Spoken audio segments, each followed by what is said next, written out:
Breaking news చూస్తున్నాం. America Israel దాడులకు ఏమాత్రం వెరవని ఇరాన్ వాటికి ధీటుగా సమాధానమిస్తూనే ఉంది.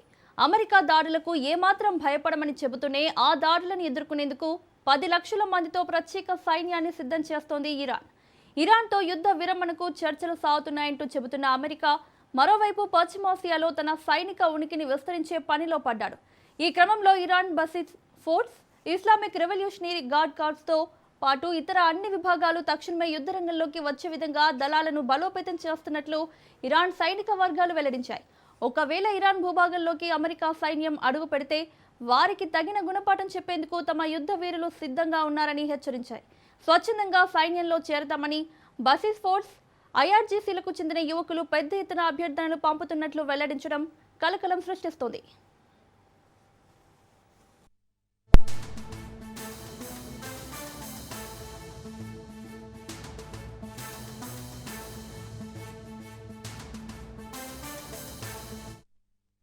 ఒకవైపు పశ్చిమాసియాలో ఉద్రిక్తతలు పెరిగిపోతున్న క్రమంలో యుద్ధంలో పాల్గొనేందుకు అవసరమైన వయస్సును కూడా ఇరాన్ తగ్గించినట్లు ప్రచారం సాగుతోంది. దీని ప్రకారం 12 ఏళ్ల పిల్లలను కూడా యుద్ధంలో పాల్గొనేందుకు ఇరాన్ అనుమతివ్వాలని నిర్ణయించినట్లు అధికార వర్గాలు స్పష్టం చేశాయి. దీనికి ఫర్ ఇరాన్ అని పేరు పెట్టినట్లు సైనిక వర్గాలు వెల్లడించాయి. పెట్రోలింగ్ చెక్ పాయింట్ల దగ్గర వీరిని వినియోగించనున్నట్లు తెలుస్తోంది.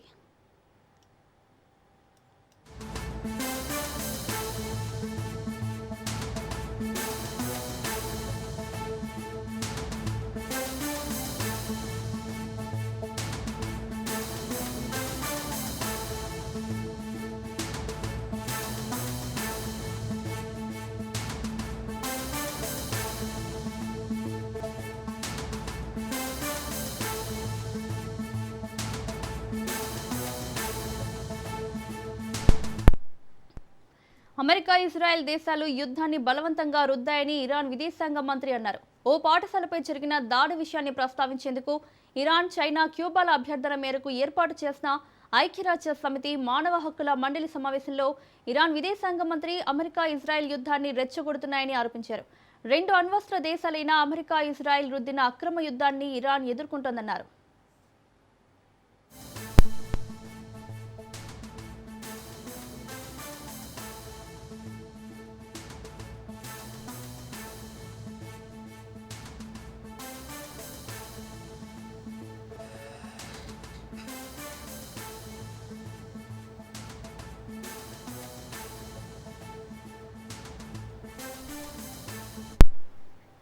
ఇరాన్ అణు కార్యక్రమానికి సంబంధించి ఆ దేశ అమెరికాల మధ్య దౌత్య చర్చలు జరుగుతున్న సమయంలో ఫిబ్రవరి 28న దాడి జరిగిందని ఆయన ఆరోపించారు.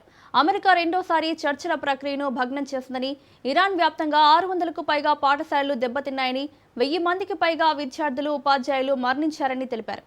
ఇదే అంశానికి సంబంధించి మరిన్ని అప్డేట్స్ మా ఇన్పుట్ ఎడిటర్ శ్రీకాంత్ అందిస్తారు.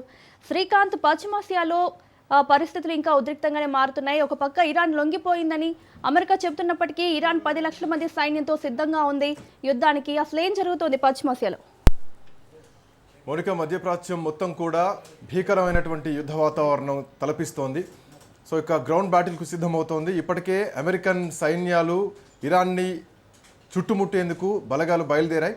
అటు ఇరాన్ కూడా ఏమాత్రం తగ్గకుండా అమెరికా దాడులకు తెగబడడానికి సిద్ధమవుతుందన్నటువంటి ఉద్దేశంతో 10 లక్షల మంది సైనికులతోటి ఇప్పటికే సిద్ధంగా ఉన్నది ఇరాన్. సో కొత్తగా రిక్రూట్మెంట్స్ కూడా స్టార్ట్ చేసింది, స్పష్టంగా ఇరాన్ ప్రకటిస్తోంది. ఇట్లా నేపథ్యంలో ఏదైతే మధ్యప్రాచ్యంలో అమెరికా సైనికులు ఏ హోటళ్లలో బస చేస్తారో ఇరాన్ వైపు నుంచి వచ్చేటువంటి క్రమంలో అందరూ కలిసి ఒకే హోటల్లో ఉండి ఒకే హోటల్లో బస చేస్తే దాన్ని కూడా మేము అమెరికా స్థావరంగా భావించి వాటిపైన కూడా దాడులు చేస్తాం. అమెరికా సైనికులు అమెరికా స్థావరాలు ఉన్నటువంటి ప్రదేశాల నుంచి ఆయా ప్రజలు వెళ్ళిపోవాలంటూ కూడా ఇప్పటికే ఇరాన్ పిలుపునిచ్చింది. మధ్యప్రాచ్యంలో దాడులకు తెగబడతామని చెప్పేసింది.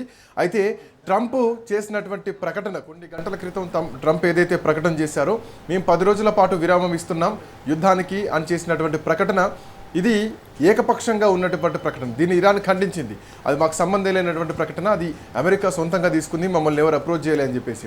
ఇజ్రాయెల్ ఇంకో ప్రకటన చేస్తోంది, ఇద్దరిని వదిలేసి మిగతా వాళ్ళందరినీ హిట్ లిస్ట్లో పెడతాం, ఒక ఇద్దరు మాత్రం హిట్ లిస్ట్ నుంచి తీసేస్తున్నాం అని చెప్పేసి ఇజ్రాయెల్ ఇప్పటికే వార్నింగ్ ఇచ్చింది. బట్ ఇరాన్ మాత్రం ఎక్కడ తగ్గడం లేదు.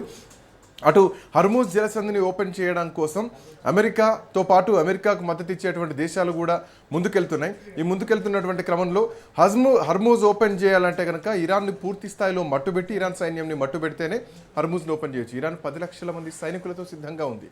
సో ఎట్టి పరిస్థితుల్లో ఇరాన్ టచ్ చేయడం అంత ఈజీ అయిన థింగ్ ఏం కాదు. ఒకవేళ టచ్ చేస్తే కనుక ఇదొక నిర్విరామంగా కొనసాగేటువంటి యుద్ధంగానే ఉంటుంది. ఒక సుదీర్ఘమైనటువంటి వియత్నాం లాంటి యుద్ధాన్ని ఇక్కడ మనం చూడడానికి అవకాశం ఉంటుంది. సో అదే జరిగితే కనుక భారీ నష్టం ప్రపంచ ఆర్థిక వ్యవస్థకు ఉంటా ఉంటుంది. ఎందుకంటే ప్రస్తుతానికి గల్ఫ్ దేశాల నుంచి తీస్తున్నటువంటి ఈ చమురు నిక్షేపాలు ఏవైతే ఉన్నాయో అవి చాలా తక్కువకే, అంటే $7 ఆ స్థాయిలో ఫర్ ఎగ్జాంపుల్ అనుకుంటే కనుక అంతే ఖర్చు వస్తూ ఉంటుంది. అదే అమెరికా లాంటి దేశాల్లో ఒకవేళ చమురు తీస్తే కనుక అది కాస్త 15% పెరిగిపోతుంది, అంటే డబుల్ అవుతుంది. సో దాన్ని ఇంపోర్ట్ చేసుకోవడం, ఎక్స్పోర్ట్ చేసుకోవడం ప్రపంచ ఆర్థిక వ్యవస్థ మీద భారీ ఎఫెక్ట్ పడుతుంది, ప్రజల మీద కూడా భారీ ఎఫెక్ట్ పడుతుంది. భారతదేశం కాదు, పూర్తి ప్రపంచం మొత్తం కూడా ఆర్థిక మాంద్యంలోకి వెళ్ళేటువంటి పరిస్థితి ఉంటుంది. సో ఇప్పుడు ఇరాన్, ఈ గల్ఫ్ దేశాలే ప్రధానమైనటువంటి అంశం. సో ఈ హర్మూజ్ జలసంధిని కనుక అమెరికా ఆక్యుపై చేసుకునేటువంటి పరిస్థితికి వెళ్తోంది. 10 రోజులు విరామం ప్రకటించినా కానీ అమెరికా నెట్టి పరిస్థితుల్లో నమ్మలేము. ఇరాన్ కూడా అంతకు సిద్ధంగానే ఉన్నది మాత్రం స్పష్టంగా కనిపిస్తోంది. ఇప్పటికే కొన్ని దేశాల్లో సైనిక చర్యలకు సిద్ధమవుతున్నటువంటి నేపథ్యంలో బహ్రెయిన్లో కూడా ప్రజలు ప్రశాంతంగా ఉండాలి, సురక్షిత ప్రాంతాలకు తరలి వెళ్ళాలంటూ కూడా ఇప్పటికే అక్కడ సైరన్లు కూడా మోగినాయంటూ కూడా అక్కడ మంత్రిత్వ శాఖ కూడా చెప్తోంది. అన్ని దేశాల్లో మోస్ట్ ఆఫ్ ది మధ్యప్రాచ్యం మొత్తం ఇట్లాంటి పరిస్థితుల్లో కొనసాగుతుంది. ఎందుకంటే మధ్యప్రాచ్యమే ప్రపంచ ఆర్థిక వ్యవస్థకు ఆయువు పట్టు. అక్కడ ఏం జరిగినా కానీ పూర్తి ప్రపంచ ఆర్థిక వ్యవస్థ మీద ఎఫెక్ట్ పడుతుందని చెప్పడంలో ఎట్లాంటి సందేహం లేదు. సో ఇట్లా నేపథ్యంలో ఇరాన్, ఇజ్రాయిల్, అమెరికా మధ్య యుద్ధ వాతావరణం ఇంకా తీవ్రంగానే నడుస్తోంది. ఇందాక నేను చెప్పినట్టు ఎవరైతే ఇరాన్ వైపుకు దూసుకొస్తున్నటువంటి అమెరికన్ సైనికులు ఉన్నారో వాళ్ళు ఏ హోటళ్లలో బస చేసినా ఆ హోటళ్లను అమెరికా స్థావరాలుగా చేసుకొని వాటిని పేల్చేస్తాం, వాటి మీద దాడి చేస్తామంటూ కూడా ఇరాన్ ఇప్పటికీ ఒక సంచలనమైనటువంటి హెచ్చరికలు జారీ చేసింది. సో దీని నేపథ్యంలో ఇది ఎట్లాంటి పరిస్థితి ఉండబోతుందో చూడాలి. ఇంకో పాయింట్ ఏంటంటే ఇరాన్లో ఆల్మోస్ట్ ఇప్పటికీ 28 రోజులు అవుతుంది. అంటే యుద్ధం మొదలైన రోజు నుంచి ఈ రోజు వరకు కూడా ఇంటర్నెట్ సేవలు పూర్తిగా కూడా ఎక్కడికక్కడ నిలిచిపోయినటువంటి పరిస్థితి కూడా కనిపిస్తోంది. దాదాపు పూర్తిగా ఇంటర్నెట్ సేవలు మొత్తం కూడా నిలిచిపోయిన ఇంటర్నెట్ పర్యవేక్షణ సంస్థ ఏదైతే నెట్ బ్లాక్స్ ఉందో దేశంలో కనెక్టివిటీ పూర్తి స్థాయిలో పోయింది. ఎందుకంటే ఎక్కడికక్కడ బ్యాలిస్టిక్ క్షిపణులతోటి ఇజ్రాయిల్, అమెరికా దాడులు చేస్తుందో అక్కడ నెట్వర్కింగ్ మొత్తం కూడా ఆగిపోయింది. సో ఇంటర్నెట్ ఎక్కడా లేదు. అక్కడ ఏం జరిగింది అక్కడ ప్రజలు కూడా తెలియనటువంటి పరిస్థితి మాత్రం కనిపిస్తోంది. బయట దేశాలు రిలీజ్ చేసేటువంటి ఛాయాచిత్రాల నుంచి వచ్చేటువంటి వీడియోస్ తోటే అక్కడ ఏం జరుగుతుందో మనకు తెలిసేటువంటి ప్రయత్నాలు కనిపిస్తున్నాయి.